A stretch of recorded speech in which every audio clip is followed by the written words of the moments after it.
You face battles most never fought, pain, struggle, adversity. But here, we use that as fuel. This is the Battle Harder podcast, where we motivate, educate, and inspire warriors of life, veterans, survivors, leaders.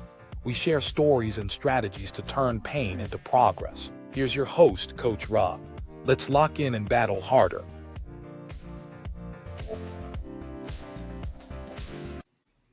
What's up, guys? Welcome to the Battle Harder podcast, where I hope to motivate, educate, and inspire you to become the best version of yourself. Today is going to be a fun episode. It is entitled Breaking Free from Self-Sabotage. It's a journey of a woman that we're going to speak to. And what I like about this topic today is it goes kind of in the health and nutrition perspective.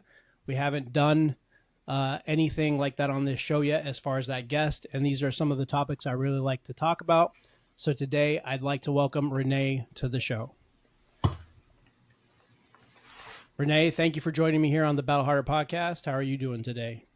Thank you for having me. I'm doing well. Thanks. So before we get into the meat of the show and everything, would you like to give us a little background on currently where you're at, what you do, and then we'll get into kind of the story of your trauma and your transformation and all that good stuff that I'd like to talk about. Okay. I am a speaker and coach. I've been coaching weight loss for 11 years now, helping people overcome emotional eating so they can lose the weight they want to lose and keep it off. And we do that through finding the nutrition that works for their body, because they don't all work the same for everybody. Right, definitely. Talk about what exercise will work, clear any blocks they may have that are keeping them from doing what they want to do, the self-sabotage stuff, and helping them live their best life. That's awesome. So do you work with both men and women, and is there a common barrier, or is there like more higher percentage of women that emotionally, or is there more higher percentage of men, or is it kind of standard across the board? What have you seen in your experience? Well, I do work with men and women. I work with a lot more women because they approach it differently than men do. Typically, men call it stress eating rather than emotional eating. My husband told me that. He said, I think of it as stress eating. I said, love, stress is an emotion. Sorry. And very often it's just some attachment to a memory surrounding the food, or just that they love it and they've not built the resilience around food that they have around other things that they choose not to do. So they struggle. So do you think one of the problem is, obviously with foods, snack foods, the foods that are processed and bad for us being very palatable, that the way they taste and the brief emotion of gratitude or joy or whatever they make us feel is one of the huge problems when it comes to emotional eating? Oh, yes. I mean, there is, what you're alluding to is the bliss point, where they have figured out the precise amount of sugar, fat, and salt that means you really can't stop if you're not paying attention. So that was an engineered thing. They figured out precisely what would make you want to eat more than one. And I never even thought about that from a chemical perspective of engineering food to make it taste good and put responses in our brain to make us continue to want to eat it nonstop and continue to buy those snacks and those unhealthy things that make us feel good for all of 2 seconds and then regret life afterwards. So tell me, because your story and what you do kind of base on your traumas and the things you went through, right? Mm-hmm. So let's get into that definitely. And how did everything kind of begin into your yo-yo dieting and the stuff that happened that led you to who you are today?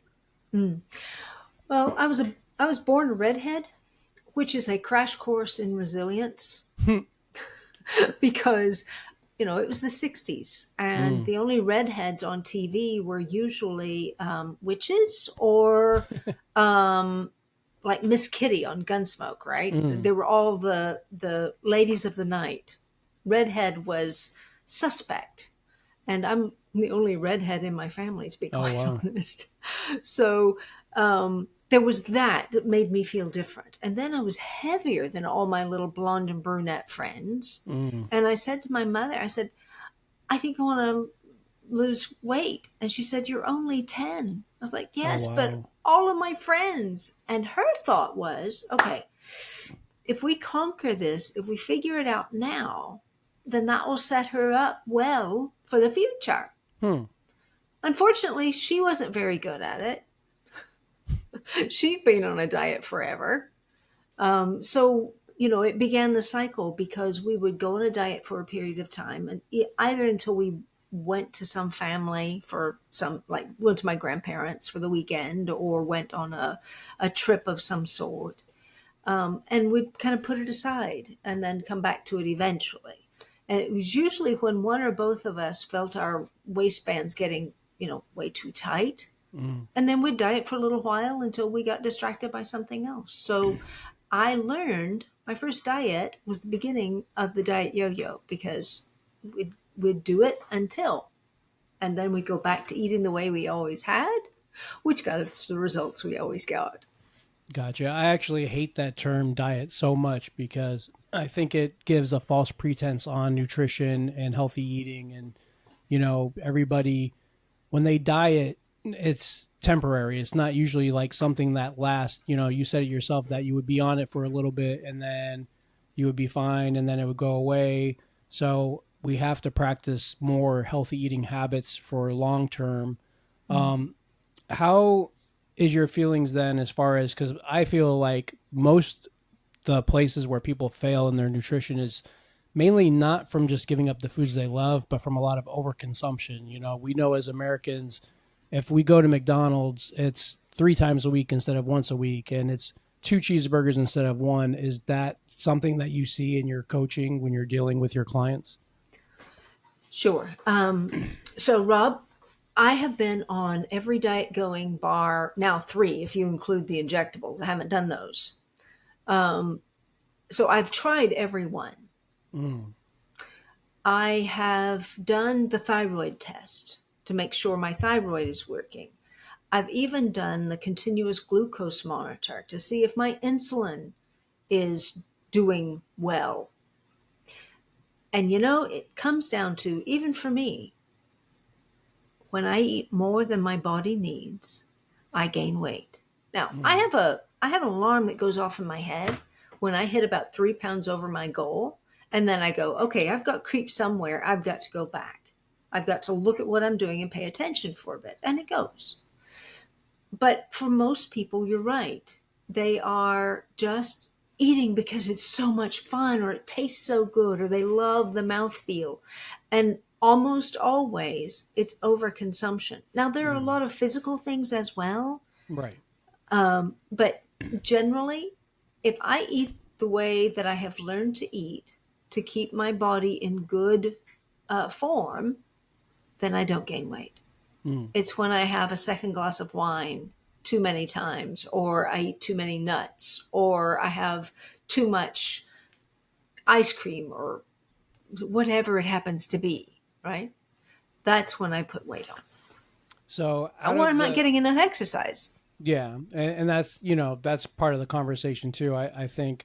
So how many of your clients that you typically coach are doing any form of exercise at all? Because I know that's obviously everything that I teach goes from a holistic total, you have to have nutrition, you have to have some form of exercise, you have to have some form of healthy sleep and healthy sleep habits, and then, mindset. So everything, total holistic health in order to be, I guess, the total package, so to speak, of healthy living. And what kind of sucks is if you fall short on just one of those, it can railroad everything.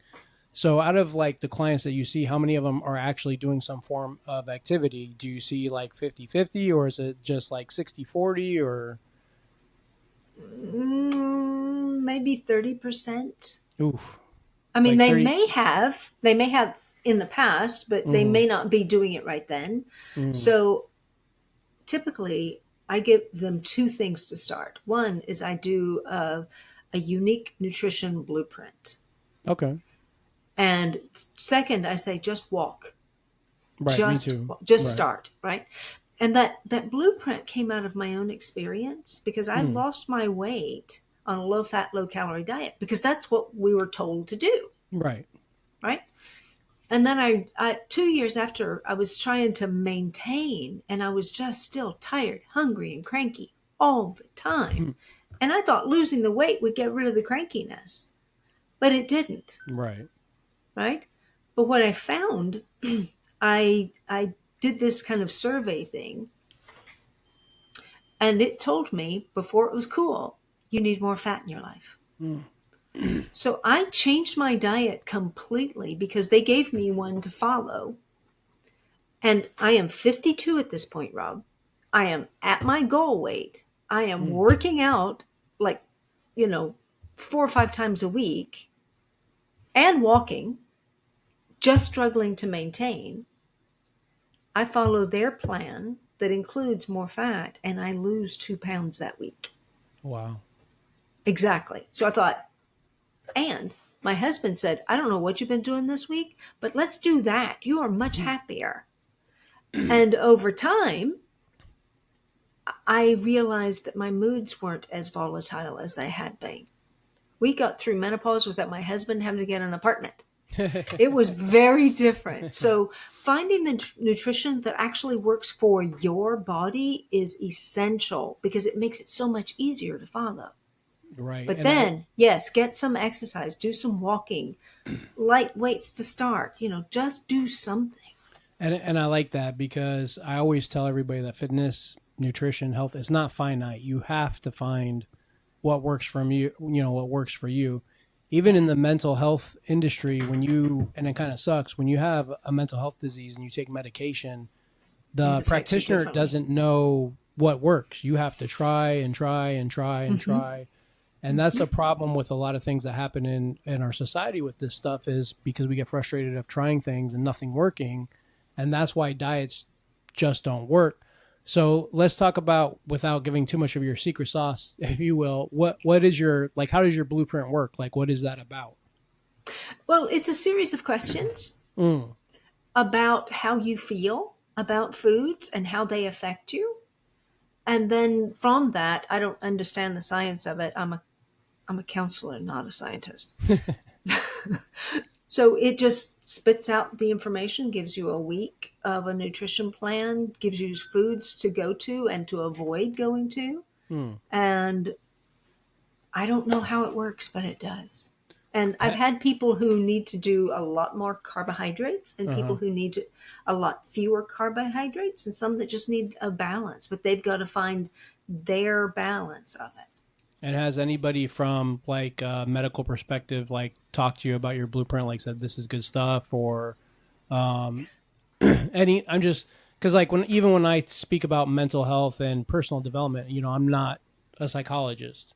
Mm. I'm just a guy who has trauma and I figured out how to deal with it. Mm. But when I talk to like a neuroscientist or a mental health practitioner, things that I'm doing, there's stats that show that it works. So I'm just curious on Yes. the research. Yes, I talked to my doctor. I said, "Okay, this is what I'm doing," and he said, "No, that's fine. That works for you. That's really good, and your numbers are perfect. So don't worry about that." I said, "Okay, so my cousin can't do this," and he said, "Everybody's different. She needs to do what she needs to Right. do," and that often when women get together, they want a buddy, which is great as long as you're both doing what works for you, Right. rather than trying to do the same thing if it doesn't, because that's how you get people who are so burned out or miserable like I was on the low fat thing. You just got to find what works for your body, and my doc loves that. My professor from counseling loves what I'm doing with with the mental health side of it. It's working well. Um, so how over the years, like of all the yo-yo dieting, like how did that play on your mental health? Like what happened with that? Like paint a picture of. Well, part of it was I was starving for at least, well, I guess the low fat thing came out in the 90s. So I was starving for 20 years. Oh wow. And I was more cranky is a great term. I had these highs and lows, Mm. and I was never clinically, diagnosed or anything. But I know I would get really deep lows sometimes. I didn't get I'm not bipolar, thank God, but I would get really tired and really frustrated and wouldn't know what to do with it. I'd just be mad. And my husband learned to kind of help me figure out a way to soothe that. But he was so very grateful when all of that came to an end, and I'm just much more even. I bet. I bet a lot of people. I didn't didn't even think about that. I bet a lot of people don't think about how. I always, from a fitness perspective and owning a gym, think of food as fuel, and I think a lot Mm-hmm. of people they don't think about that when they're eating. And I didn't even really think the correlation between depression and nutrition might actually be linked to food and our nutrition. Like I never ever like you're the first person to bring that, I guess, to my attention. So that's pretty cool to discover that that Well, might be. I have a friend who was bipolar. Mm-hmm. I mean, really bipolar. And she was on some medication for various things. Like one of them is often used for epilepsy. And her doc looked at that and said, I wonder if, because there's a diet they gave to children who were epileptic Hmm. that was really high in fat, medium protein, very low carb. She started on that plan and very quickly got off all of her bipolar medication, Really? all of Wow. it. And she has not been medicated in 5 years and has been completely, level. So food definitely affects our mental health as well as our physical health. Mm. Um, so I noticed you said with her and with you, what is the studies that you're finding then that how fats affect the body? And I assume you're talking about like healthy fats. Mm-hmm. Mm-hmm. Oh yeah, healthy fats. I mean, stay away from some of the rubbish stuff, right? But it doesn't have to be unsaturated. It can be fully saturated. Mm. I use butter and full fat cheeses, and again, it depends on the body it's going into. My body just thrives on that. Hmm. So I think it very much depends on you and what it I don't understand it apart from fat does feed the brain. Okay. So I guess that's how that works. Does fat have any cause of like dopamine levels or anything, Mm, or energy levels or anything? I'm just thinking dopamine, that could be, I don't know is the Hmm. answer. But I'm just thinking when I am using more butter and cheese and avocado oil and avocados and all those sorts of things, my brain is really happy, very happy. So that could well be it. And how has But that I helped also you? know that part Uh, of it is I don't have those insulin spikes that I used to have. oh, okay. So Huh. sugar probably also plays a role there, and sugar in the form of carbohydrates, starchy carbohydrates. Yeah, that and the fact like I'm a huge caffeine junkie, and that's Well, like there's that. Yes.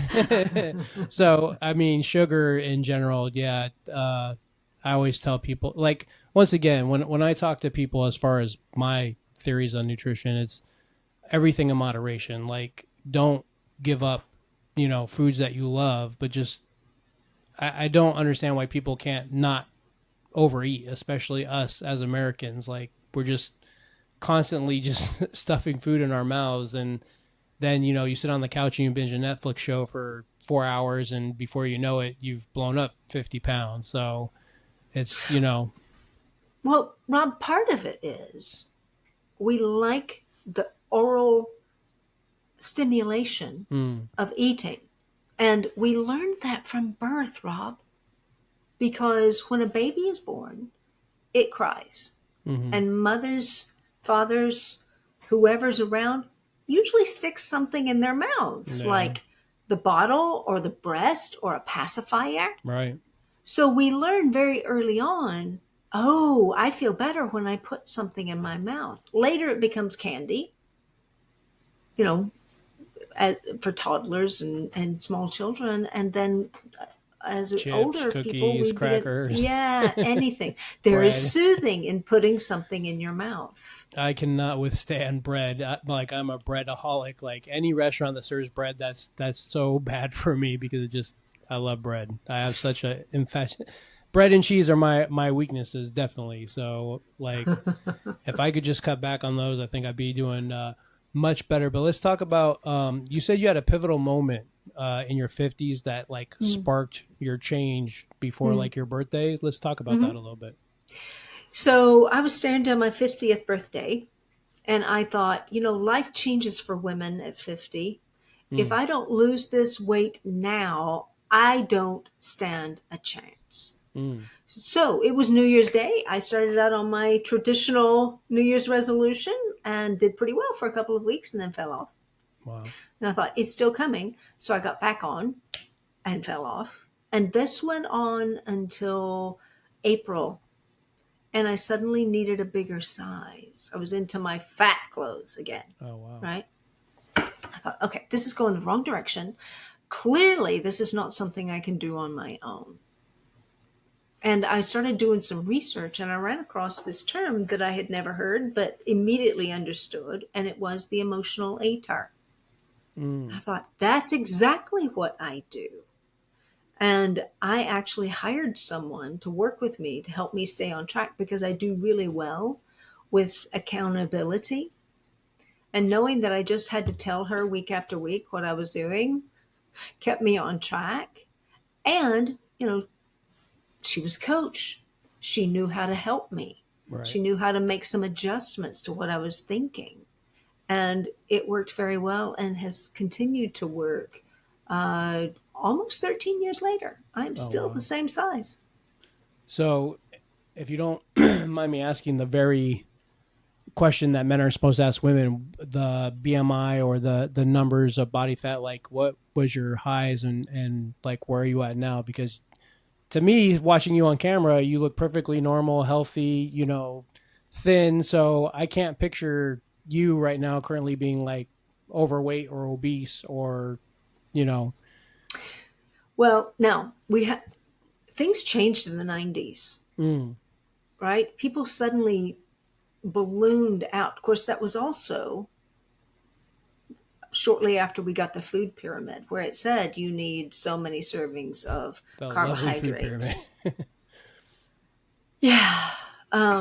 Which was actually it was created by a very domineering man who decided everyone needed to agree with him.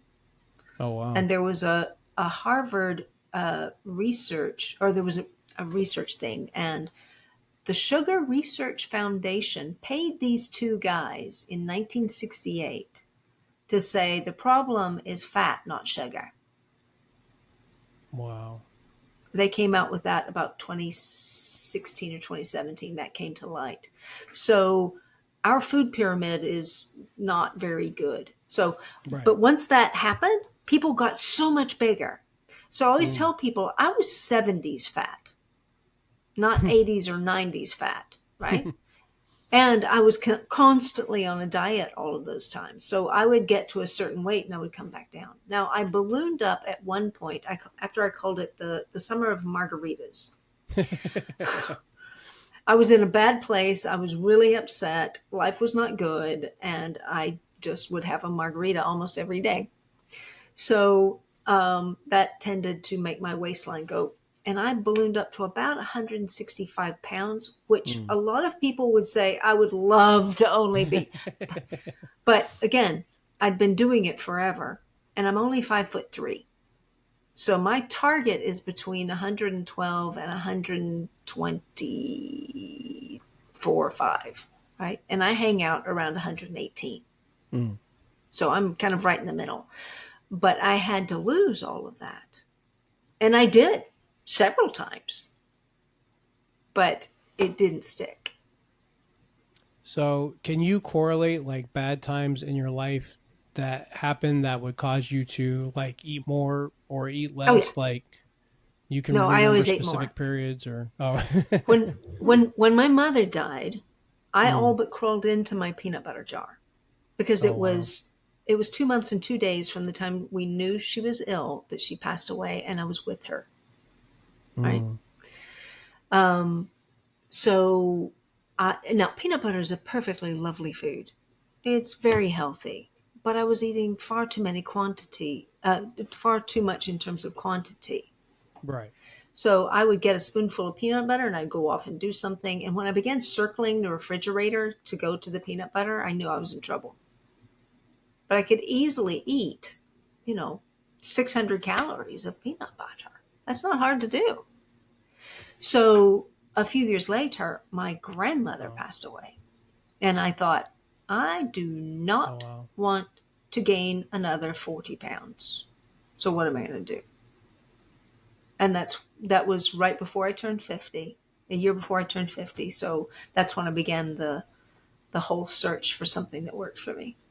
And was that the habit or the mindset shift or the catalyst that started you to like start your change? I think it was okay, now I'm going to be desperate if I don't do something. So Mm. let's go ahead and get ahead of it. Was And I had been everything on various diets all Mhm. along. And I think I only had about 20 or 25 pounds left to lose. Mm. Well, was everything you're going through, was it just from your own like perspective of how you felt and looked and perceived yourself, or was it something that family had put on you, or because you said you're yo-yo dieting all the time trying to lose this weight? What was going through your head emotionally and mentally? Like what were your thoughts and what were you feeling during this time in your life when you kind of felt like things were out of control?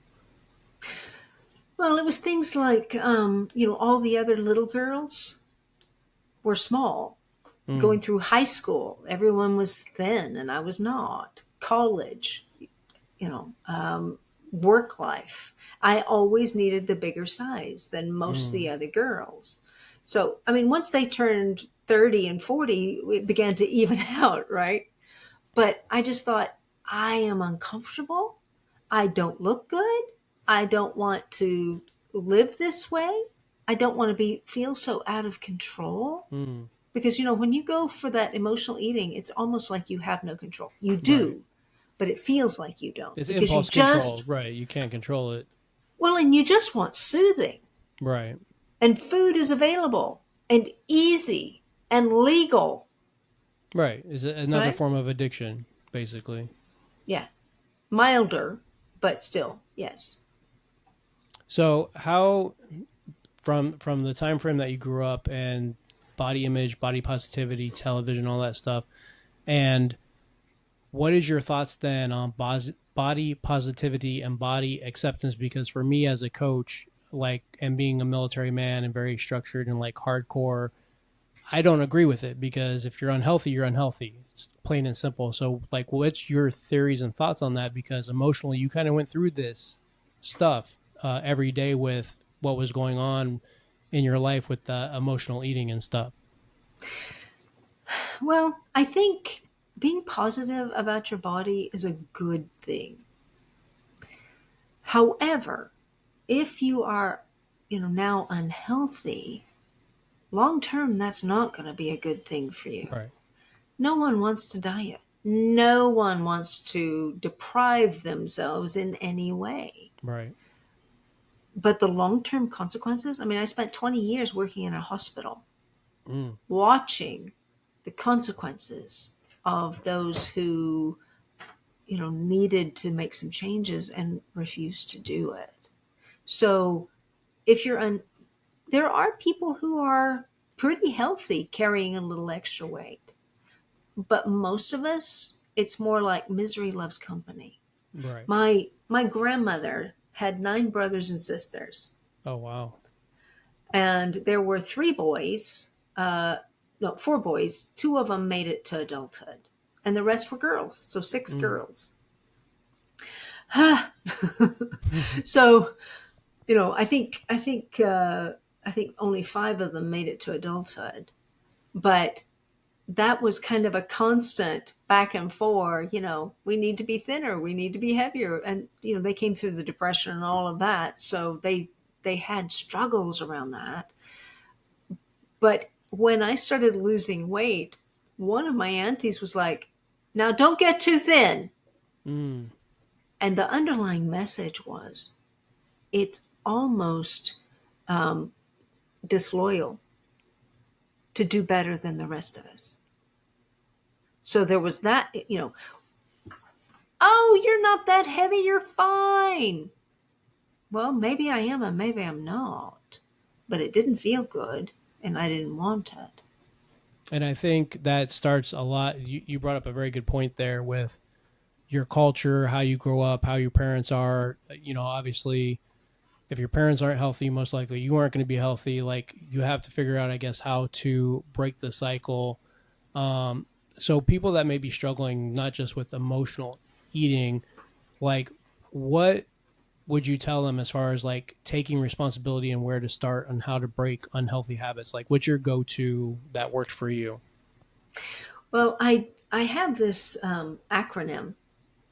Overcoming emotional eating isn't hard, but you do have Mm. to get the hang of it. And Mm. hang is the acronym. So, Okay. am I actually hungry? That's the first thing. If you're hungry, you may need something to eat if it's, on your plan. But if you're not hungry, let's go to the A. What is the current attraction to food for you? Why Mm. are you going for that? What's going on? The N is for need. What do you actually need? Because you might be going for the potato chips or the cookies, but what you really need is to take a little walk around the building and burn off some of that anxiety or Mm. nervousness. Or you may need a hug, or you may need to go play with the dog for 5 minutes. What is it you actually need, and go get that, because that will soothe you more than food ever possibly could. I love that. The important thing is it takes time to retrain your go-to. So you need to give yourself a little grace. But the more you make a better choice, the more that will become what you just naturally do. Yeah, it kind of always will start with first being accountable for your actions, and then step two, actually taking said action. And I like the fact that I think with anything, we all know anything worth doing takes time. It's not going to happen overnight. So we have to be acceptance of that.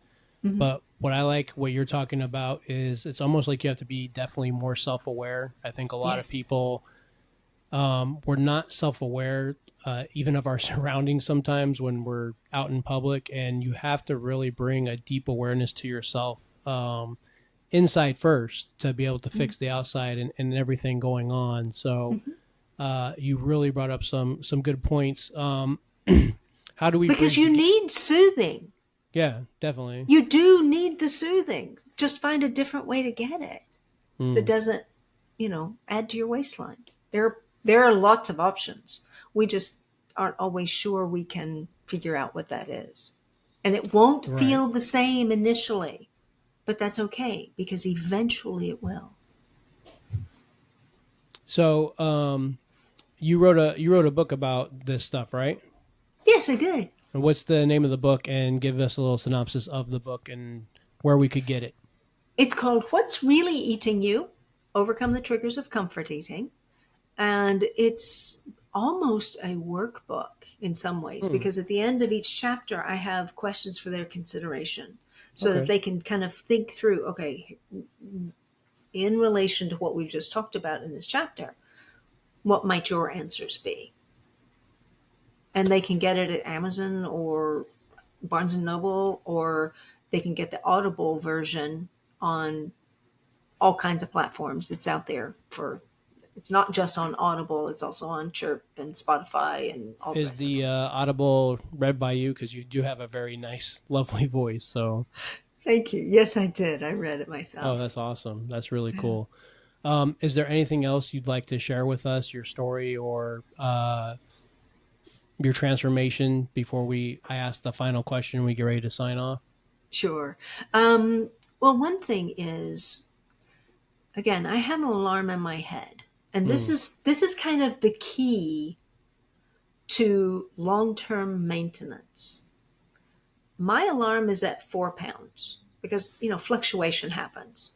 So if I hit 4 pounds over for, more than a day or so, I know I have to look for where I've got some creep going, whether it's portion creep or carb creep or calorie creep, one way or the other. I've got something going on and I need to address it. And it's so much easier at 3 or 4 pounds than it is to wait until it's 10 pounds or more. Because that feels like a diet. This just feels like straightening up a bit. So what are your thoughts then? Because there's two theories as far as, weighing yourself at the same time every day and not paying attention to scale and paying attention to how your body feels. Is both theories correct, or what do you prefer? It depends on you. What works for you? For me, the scale is not a threat to me. It's a measure. Right. It's like my watch. I check, make sure I'm on time. So I'm checking to see where I am. And I don't get bent out of shape over it if I'm up a pound or two, because water, right? We battle with water now. Right. So it's just when it lasts for, 3 or 4 days, it's like, yeah, that's not good. That's real. I need to address it. Other people can't do that. It spins them out of control. Right. And you got to work on what works for you. Your clothes are a great measure.